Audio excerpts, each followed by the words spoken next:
Buenas, Dios les bendiga mucho. Mi nombre es Wilma Quiñones, soy la reverenda doctora Wilma Quiñones Cubero, pastora de la Iglesia Presbiteriana en Country Club y recientemente también profesora del Seminario Evangélico de Puerto Rico.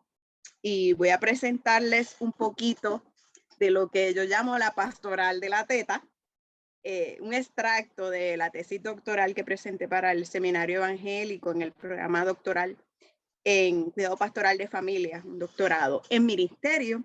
La tesis llevaba el título de apreciación, conocimiento, percepción y prácticas del cuidado pastoral a familias lactantes de pastores y pastoras de la Iglesia Presbiteriana EUA en Puerto Rico. Y parte de ese comité de tesis estaba compuesto por el doctor Eliseo Pérez Álvarez y el doctor Aurelio García Archilla. Así que para hablarles un poco de qué se trata, ¿verdad?, la tesis como tal, de la apreciación de conocimiento y percepción de la práctica de cuidado pastoral. Les explico que las preguntas que dirigían en sí la tesis era la apreciación de la lactancia materna, cuánto conocen los retos y las necesidades de las familias lactantes, ¿verdad?, ese cuerpo pastoral de la Iglesia Presbiteriana, qué percepción tienen del cuerpo femenino y la lactancia en público, y cómo es que cuidan a las familias lactantes cuando están en disposición, cuánta disposición tendrían de hacerlo. Mi hipótesis en aquel momento es que a mejor apreciación, conocimiento y percepción de la lactancia materna, mayor práctica de cuidado pastoral a las familias lactantes. ¿Por qué hacer un estudio como este? ¿Por qué me invitaron, verdad, a participar en este simposio? ¿Por qué es importante para la iglesia el cuidado perinatal? ¿O por qué debería ser importante para la iglesia el cuidado perinatal? Bueno, la realidad es que este estudio es el primero sobre este tema. No sé, en el tema más amplio del cuidado perinatal, en cómo estamos como iglesia en ese sentido. Entiendo que este tema como tal, tanto en español como en inglés o en otros idiomas, lo que pretendía era pues aportar nuevas ideas sobre la lactancia, la maternidad, la paternidad, la familia y la comunidad, para recomendar estrategias para el cuidado pastoral de familias lactantes, oportunidades para la innovación ministerial y aportar una perspectiva teológica, feminista y liberadora de la lactancia y también de la familia. ¿Por qué? Desde la pastoral, bueno, la pastoral en sí, la iglesia, manifiesta un cuidado a todas las familias en etapas de cambio y de crisis. Y sabemos que la etapa del nacimiento de una criatura pues es una etapa natural de crisis dentro de la familia y de cambio. También la pastoral en sí trabaja con la asesoría de parejas, el acompañamiento en la crianza de manera natural, las visitas a hospitales, visitas a los hogares. También la iglesia apoya a la comunidad en temas de necesidad educativa y de justicia social. Y de manera natural, la iglesia, desde Jesucristo y del tiempo de los profetas, ha guardado relación con los temas de hambre y de malnutrición de la comunidad. Así que es como que lógico que la iglesia intervenga y haga su parte en el tema de la lactancia. Pero esa no ha sido la realidad, ¿verdad? Esa no es lo que hemos visto, y vamos a ir poco a poco entendiendo un poquito el por qué. El marco teórico del que parto, ¿verdad?, es desde la encarnación, desde la teología de la encarnación, de ese Jesucristo que se hace humano, para acercarnos al tema desde el cuerpo, desde la humanidad, y especial el cuerpo femenino, que es uno de los temas más abandonados por la teología. Y cuando la teología ha mirado el cuerpo de la mujer, lo ha visto como un símbolo de pecado y de maldad y de tentación y de culpa. Y muy probablemente por eso es que tenemos una sociedad que no tolera ver a una mujer lactando a su hijo, ¿verdad? Así que nos acercamos a este tema desde la teología de la encarnación, una teología pastoral encarnada, humana. Nos acercamos al tema desde el hambre, la desnutrición e injusticia, del cuerpo femenino colonizado, así que hay algo también ahí de teología postcolonial, desde los roles de género en la familia y cómo estos roles de género afectan a la familia. Y una palabra ahí, más que de domingo, yo diría que de lunes, ginecomorfismo bíblico, ¿verdad? Esas imágenes, metáforas y personificaciones de Dios con figuras femeninas. Y como antes habíamos mencionado, es una teología pastoral feminista. Bien, una teología pastoral feminista. Hablamos un poco de la encarnación desde la teología que nos presenta Justo González, que nos habla de ese docetismo práctico, ¿verdad? Que es, aunque creemos en la encarnación, que Dios se hace hombre, que Dios se hace humano en Jesucristo, la tendencia nuestra ha sido espiritualizar la vida de fe. Así que la sacamos del cuerpo para hacerlo todo lo inmanente, ¿verdad? Allá en los cielos, y nos olvidamos de la vida cotidiana. Y cuando nos olvidamos de la vida cotidiana, nos olvidamos de las cosas diarias. Y en parte eso, por eso también se afecta los roles de la mujer, que tienden a ser más dirigidos a la cotidianidad, ¿verdad? Justo González, teólogo e historiador, nos habla del servicio, de esas prácticas diarias, de lo cotidiano y del cuerpo como sacramento. Particularmente el servicio como sacramento, porque él nos recuerda que un sacramento es todo aquello que Jesús hizo y que nos mandó a hacer. Y Jesús nos mandó a servir. Y la familia entonces se puede ver como esa experiencia de cuidado mutuo y de servicio mutuo que es sagrado. No por ser dentro de los roles estereotipados, sino porque hay una interdependencia, hay una conectividad que nos une unos a otros y a Dios, ¿verdad? Así que yo me atrevo, aquí soy más atrevida que González, y puedo hablar de la teta como un sacramento, de la lactancia, el amamantamiento como un sacramento de amor, de servicio mutuo, de interdependencia, que tiene unas repercusiones no solamente biológicas, no solamente psicológicas, sino en un aspecto espiritual también, ¿verdad? Y práctico. Un espacio de la revelación de lo divino en lo cotidiano. Así que aquí estamos abordando una teología de lo cotidiano, de lo práctico. Una pastoral encarnada de acompañamiento no paternalista, no para dar instrucciones, no para decidir por las mujeres, no para decidir por la familia, sino para acompañar en medio de esta temporada tan particular, ¿verdad? Del amamantamiento, de la lactancia. Eliseo Pérez,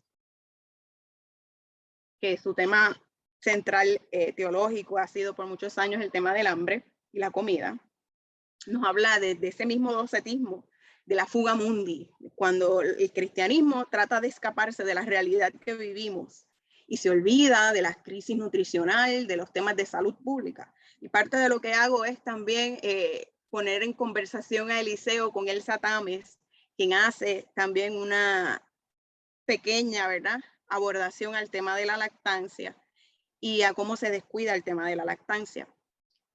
Juan José Tamayo nos habla también de los principados y potestades de maldad en la industria de alimentos.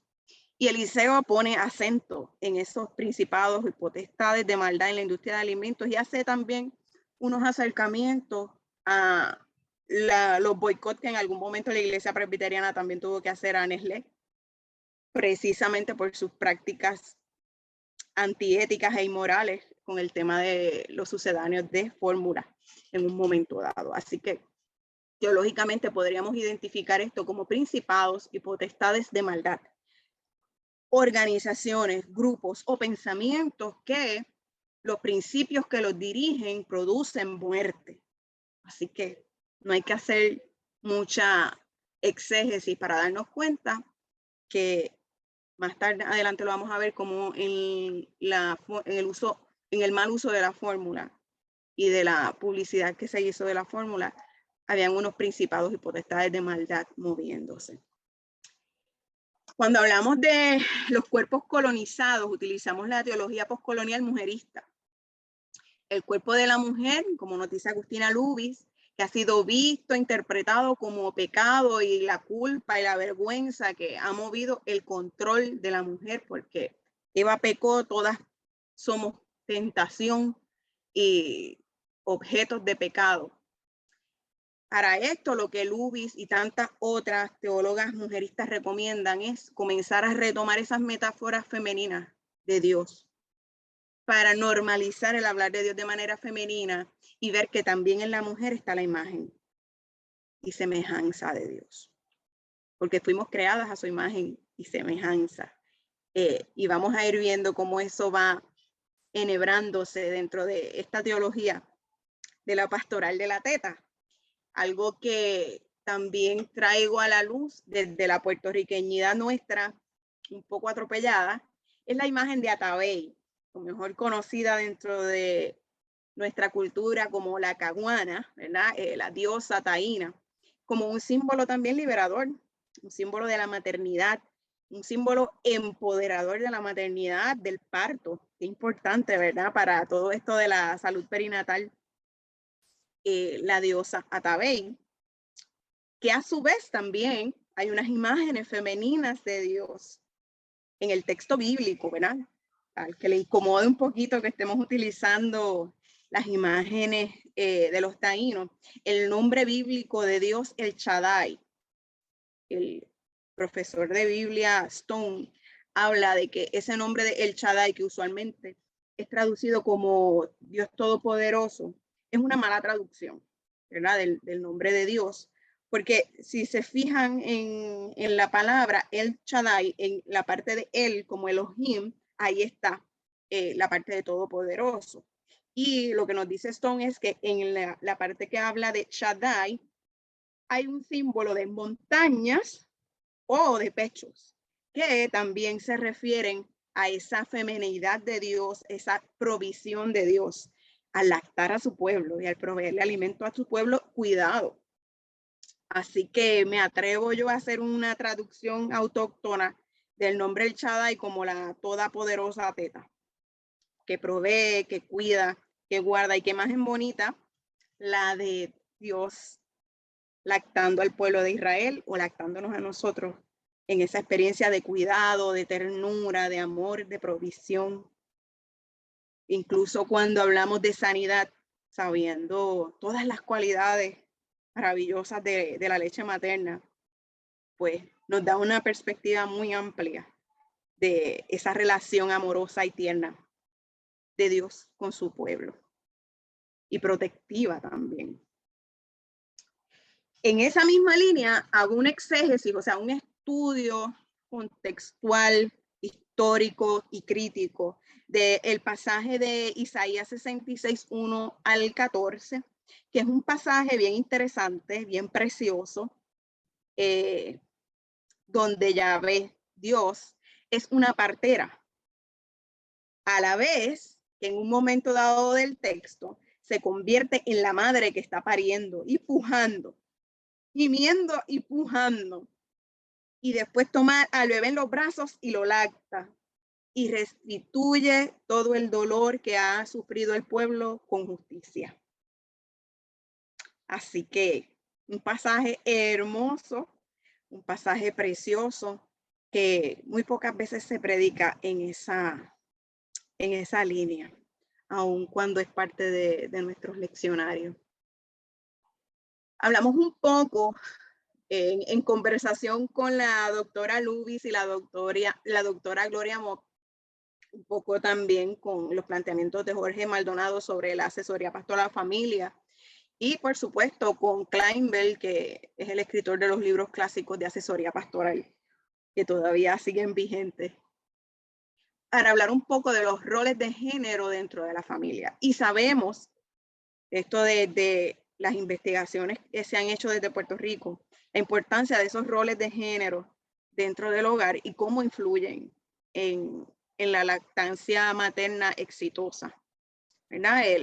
El acercamiento del papá o de la pareja de la mamá cómo influye dentro de que la madre pueda continuar y cumplir con sus metas de lactancia, ¿verdad? Así que esto es algo bien importante, aunque parezca que está jalado de los pelos para hablar de género porque esté de moda, realmente no, dentro de la lactancia es un tema bien importante. Así que tratamos de hacer un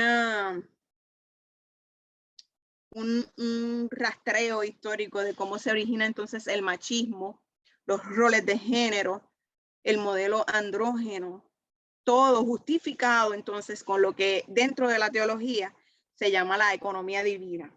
Y no se trata de que haya un banco divino, sino de la economía divina es cómo se maneja Dios allá en los cielos con Dios mismo, ¿verdad?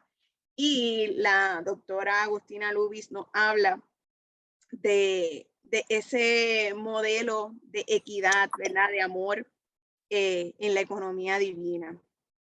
Y cómo podríamos disfrutar de una paternidad y maternidad plena si en lugar de dejarnos llevar por los modelos de los roles de género, viviéramos en una equidad y en apoyo mutuo e interdependencia para tener un trabajo conjunto para la liberación, que es a final de cuentas lo que realmente significa el feminismo, ¿verdad? Que podamos movernos hacia la equidad. Así que una pastoral encarnada y feminista suena como que mucho, mirando el cuidado pastoral desde lo encarnado, lo cotidiano, pero también en búsqueda de la igualdad, de la equidad y de la dignidad de todas las personas, independientemente de su género. El doctor Sergio Ojeda, en cuanto a lo que es la pastoral, nos invita a seguir un modelo que suena, ¿verdad?, aquí un poco sofisticado: martiría, coinonía, diaconía y liturgia.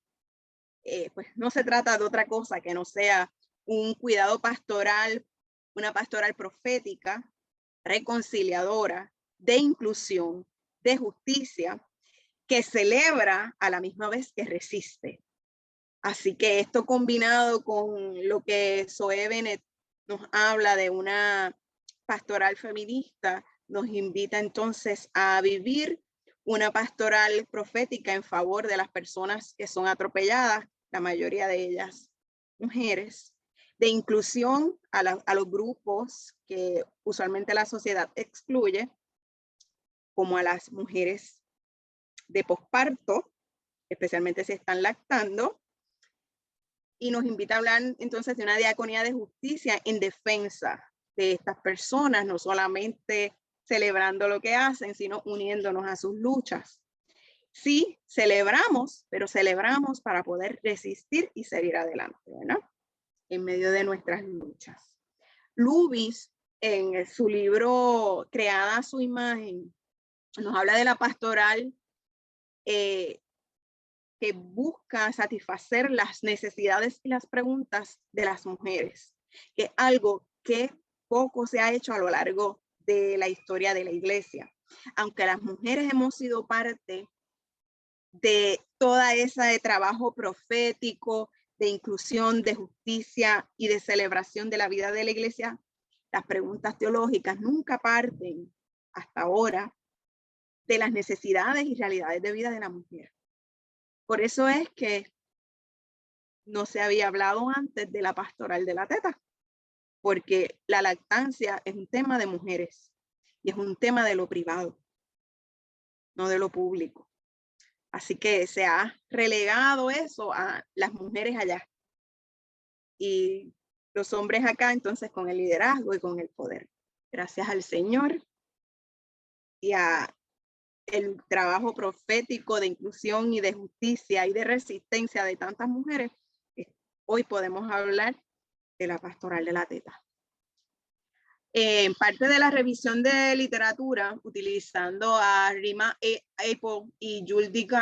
Jair, hizo un trabajo de recopilación histórica sobre la historia de la botella, ¿verdad?, de la fórmula, y voy a destacar solamente estos puntos, ¿verdad? Yo sé que es muy probable que ya ustedes sepan bastante sobre esto, ¿verdad? Los prejuicios culturales que llevan a la clase médica a tomar control de la alimentación infantil. Experimentos con la fórmula y en la alimentación interfieren con la lactancia materna. La industria de la fórmula se aprovecha de la desinformación y terminamos con un desgarrador proceso de desnaturalización de la lactancia, desnutrición, enfermedades y muerte. En Puerto Rico, ¿verdad? Las investigaciones de los que quiero llamar profetas médicos, ¿verdad? Que han resistido y han persistido en su lucha contra los principados y potestades de maldad de las huestes de las tinieblas en nuestra islita, comenzaron a investigar esto ya, ¿verdad? Desde hace bastante tiempo. En el 1950 llega la fórmula junto con la píldora a nuestra isla. Y sabemos cómo llegó la píldora, ¿verdad? Y sabemos los experimentos que se hicieron con nuestras mujeres, ¿verdad? Así que en ese mismo momento también llega el uso de la fórmula. Ya en el 80, el promedio de lactancia estaba en 40%. En el 99, se hacen investigaciones que demuestran el desconocimiento médico sobre el tema de la lactancia. Durante mi presentación de la tesis, una compañera que es pastora y médico de familia, ella misma nos pudo explicar que realmente en sus estudios de medicina nunca le hablaron sobre lactancia. Y es doctora de familia y brillante. Así que no es algo que se le iba a olvidar a ella por nada del mundo. Vemos también en esas investigaciones del 99, del José Becerra y Ana Parrilla, que también se hacían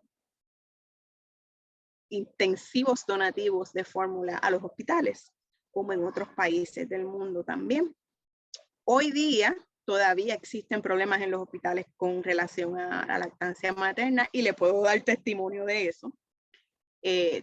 Yo misma viví experiencias bien difíciles que no tenían nada que ver con mi proceso de lactancia de mi hija menor particularmente, sino más bien las barreras de los hospitales tratando de intervenir en mi proceso de lactancia. Hoy día muchos artículos, investigaciones y hasta artículos de periódico hablan de que las madres, el porcentaje de madres quiere lactar. La mayoría de las mujeres que paren quieren lactar a sus hijos. Así que si vamos a hablar de la decisión, de que las mujeres son dueñas de su decisión, la decisión de la mayoría de las mujeres es que quieren lactar. Hay un gran esfuerzo por la normalización de la lactancia en comparación con otros años, con otras décadas, y tenemos leyes más fuertes sobre los derechos de la lactancia.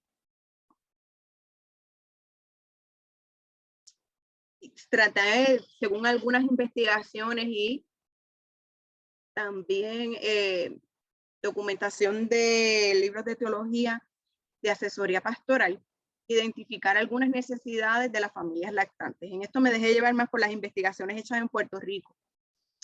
Y tenemos que considerar, ¿verdad?, que es una etapa de desarrollo y de adaptación crítica, que hay mucha necesidad de apoyo de la pareja y cómo interfieren lo que hablamos de los roles de género. Hay también una necesidad de orientación en cuanto a la sexualidad. También hay una necesidad de apoyo de la familia extendida y de la comunidad. Y esa comunidad también incluye a las iglesias. Quizás las iglesias son más activas y tienen más influencia dentro de lo que la comunidad representa porque tiene un rol activo en la educación. Beneficios también integrales de la lactancia y la urgencia como un tema de salud público. La urgencia de la lactancia como un tema de salud pública.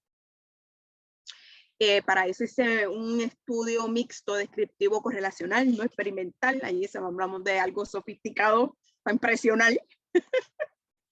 Y utilicé las variables de los datos demográficos, género, edad, experiencia familiar con el tema de la lactancia, no solamente de la persona, sino generaciones anteriores y si ya tenía edad de ser abuelo o abuela, si tuvo la experiencia de esa otra generación para calcular un promedio de experiencia en el tema de la lactancia. El nivel educativo, tengo que explicar también que la mayoría de nuestros pastores y pastoras tienen ya grado de maestría, si no es un doctorado una maestría en divinidad, pues si son pastores y pastoras laicas, pues también tienen maestrías en otras áreas.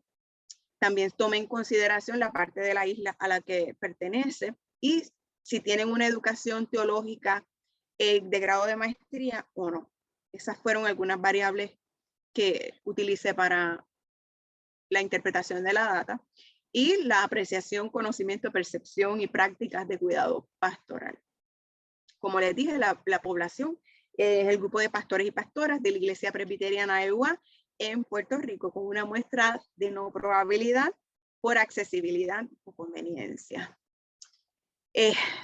De 111 pastores y pastoras, 38 contestaron el cuestionario, 19 pastoras, casi el 100% de las mujeres en el pastorado, y 19 pastores, que no llegaba ni al 30%, ¿verdad? De los varones en el pastorado. Entre ese grupo, un pastor laico y 2 pastoras laicas, 6 pastores con doctorado. El 68% de la población, la mayoría, ¿verdad? Pastores varones ausentes. Así que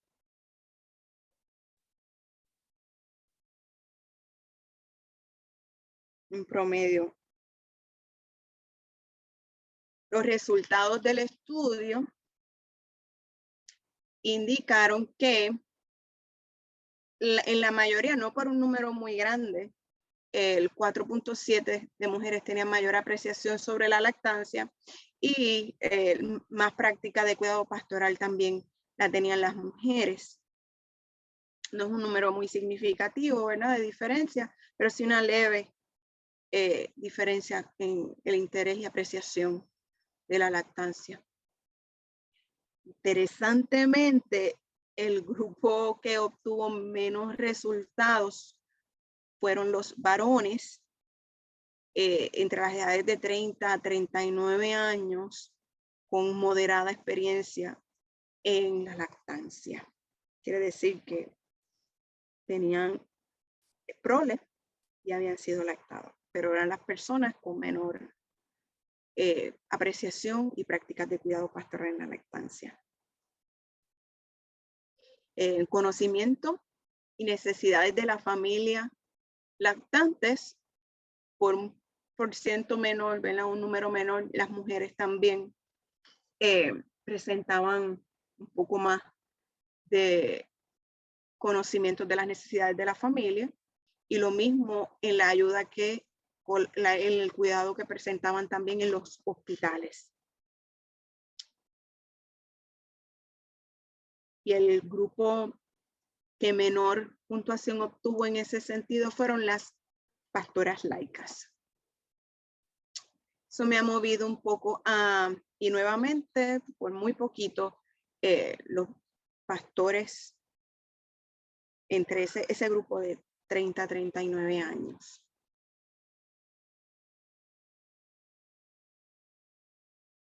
La percepción de la lactancia en público, nuevamente las mujeres un poco más, y en grupos de interés también las mujeres, las pastoras laicas,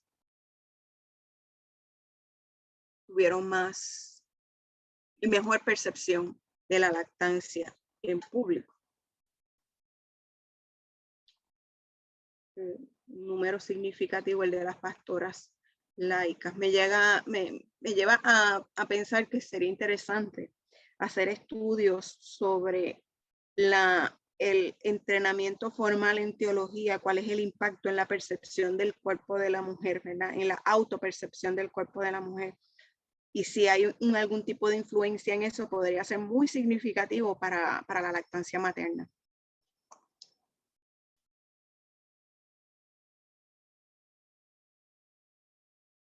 La disposición, ¿verdad? Para el cuidado pastoral a familias lactantes, las mujeres tienen más disposición por muy poquito y nuevamente también en formar grupos de interés, o sea, grupos de es de personas interesadas en el tema, no que sea directamente el cuidado del pastor y de la pastora, sino de quizás un grupo de mujeres o personas que le interesa el tema de la lactancia. Bien.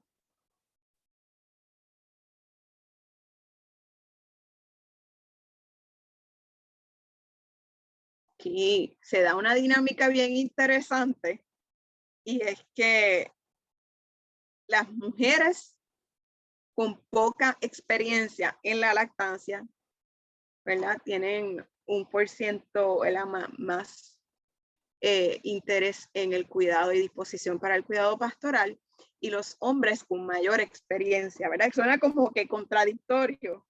Es algo ahí interesante que a veces nos muestran los números. Cuidado y disposición para el cuidado pastoral por área, ¿verdad? En el noroeste, en San Juan. En el suroeste vemos más o menos un modelo similar, bastante similar. No vemos diferencia entonces por área de la isla. Aunque las mujeres, ¿verdad?, tienen mayor prácticas de cuidado y disposición para el cuidado pastoral en la lactancia.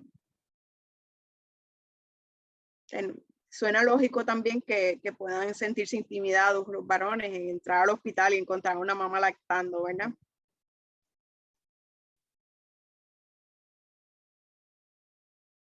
Y recordamos que es un solo pastor laico, ¿verdad? Y 2 pastoras laicas comisionadas. Y pues el grupo de mayor, que es el de ministros ordenados, que son como tal personas con una maestría en divinidad, con un entrenamiento particular en teología y en Biblia. Y aquí, pues, mayores, el grupo en este caso, pues, es menor el de las mujeres, bastante consistente, y el de en contraposición con las mujeres con maestrías en divinidad. Los hombres aumentan la disposición de cuidado pastoral con la experiencia, y de manera poco contradictoria, a mayor experiencia disminuye la disposición al cuidado pastoral en la lactancia para las mujeres. Requiere mayores estudios al respecto, quizás con la población general. Se hicieron unas preguntas abiertas de las prácticas de cuidado pastoral y eran preguntas voluntarias, ¿verdad? Podían no ser contestadas y 22 personas no la contestaron, así que sabemos que eso nos puede decir que nunca habían hecho. 7 demostraron unas prácticas de cuidado pastoral en apoyo a las madres lactantes, a las familias lactantes, y 9 mostraron actitudes de motivación, ¿verdad? En pro, fomentando la lactancia materna. Una en una versión más de acompañamiento y apoyo, y en la otra más activa. Así que eso también es interesante. Nos dice que sí es real, que se da un cuidado pastoral y hay prácticas de cuidado pastoral para las familias lactantes. Los compañeros y compañeras hablaron de oración, de partes del culto, de la liturgia, de la adoración, proyectos de impacto comunitario o congregacional a nivel local, proyectos que buscaban la normalización de la lactancia, incluyeron el tema en la predicación. Algunos hablaron de la perspectiva de género, otros hablaron de talleres educativos. También hubo, recuerdo, esto fue una pastora, ¿verdad?, que había dado orientaciones preparto sobre la lactancia, y otras habían hecho referidos, orientaciones técnicas, y yo estoy segura, conociendo los modelos pastorales, ¿verdad?, que no dudo que nuestras pastoras hayan ido a visitar y ayudado a alguna mamá a ubicar bien al bebé y a darle estrategia. La doctora Sara González, teóloga feminista, hizo un estudio sobre la pastoral de las mujeres presbiterianas, ¿verdad? La pastoral femenina de las mujeres presbiterianas. Y una de sus conclusiones es esa: el nivel de interacción de las pastoras presbiterianas con sus congregaciones es muy íntimo. Y y cuidado a la madre y ayuda. O sea, estas cosas ya se dan, no son invenciones mías ni ocurrencias mías. Esto ya pasó. Existe una pastoral de la teta. Uno de los casos hipotéticos dentro de la investigación, María tiene un bebé de 1 año y medio al que lacta. Su hijo comienza a llorar durante el culto y ella comienza a lactarlo en el templo sin cubrirse. Al final del culto, una hermana de la iglesia le pide a usted que hable con ella para que no vuelva a hacer eso, porque está engriendo al bebé. Es pecado estar semidesnuda frente a la gente y en el templo no se come. ¿Cómo respondería? Aquí vinieron las respuestas de mis compañeros. Algunos apelaron, 6 contestaron apelando a las necesidades de la criatura, explicando que no hay pecado, la prioridad del hambre, la normalización de la lactancia, la ética del amor, en favor de lactar en el templo, la percepción negativa, también hubo 4 que hablaron de una percepción negativa del cuerpo, del solicitar un cuarto de lactancia, la inclusión de las familias lactantes, prioridades prácticas, educación a la comunidad, de la ética de Jesús, de derechos de la madre. Hubo también quienes minimizaron el hambre, hablaron de cubrirse, derecho a adorar y el sacramento del comer. Creo que con ese mapa que me dieron, validé mi marco teórico y mi investigación, que partía también de esta teología, así que es una buena base donde se puede desarrollar y emplear una teología de la pastoral de la teta que nos ayude a poder articular mejor este tipo de preguntas cuando vienen de parte de la iglesia y convertirnos en iglesias más inclusivas. Parte también del estilo de intervención que también quise evaluar.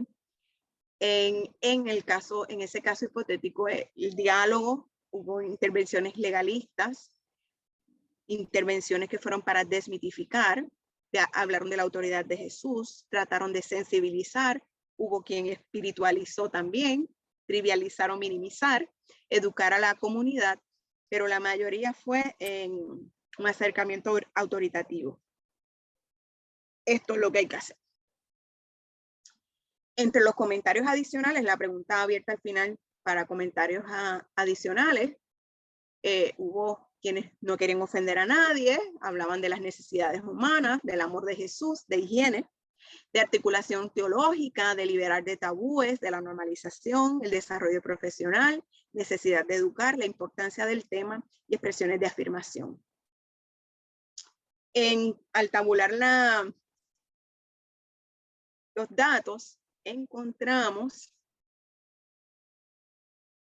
que un efecto bajo, una relación baja entre la apreciación de la lactancia y la práctica de cuidado pastoral y la apreciación de la lactancia y el conocimiento de las necesidades de las familias lactantes.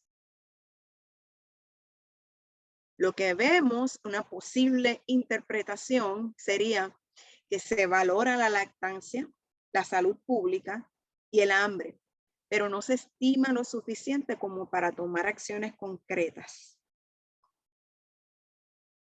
Aunque se conocen las necesidades de las familias lactantes, lo relacionan poco o nada con el ministerio.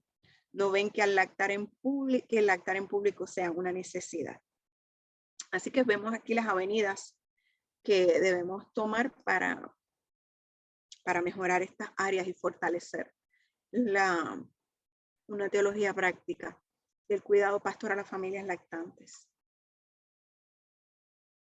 Esto puede indicar resistencia o incoherencia, ratifica empíricamente, expresa necesidad de una articulación teológica práctica, que podamos entender por qué es que hacemos las cosas y las hagamos, requiere mayor investigación de una población más grande y variar instrumentos y metodologías considerando aspectos también culturales y socioreligiosos dentro de esas muestras. Hay unas áreas, ¿verdad?, que todavía quedan ahí un poco confusas y que levantan muchas más preguntas todavía en lo que respecta a esta relación de la lactancia y la iglesia. Nuevas preguntas, son muchas, porque despertó mucha curiosidad. ¿Qué factores culturales y religiosos intervienen en la percepción del cuerpo femenino y la lactancia en público, en hombres y en mujeres? ¿En qué forma los factores culturales, sociales, morales y limitaciones profesionales que pudieran indisponer a pastores y pastoras en contra del cuidado a familias lactantes, particularmente a los pastores con experiencia y los pastores con mayor experiencia en la lactancia, a los pastores sin preparación teológica formal? ¿Cómo influyen en la pastoral las preconcepciones culturales sobre la maternidad, la paternidad, la idealización del embarazo, la percepción de las mujeres como hormonales sensibles en las prácticas del cuidado pastoral a las familias lactantes y en las etapas del posparto?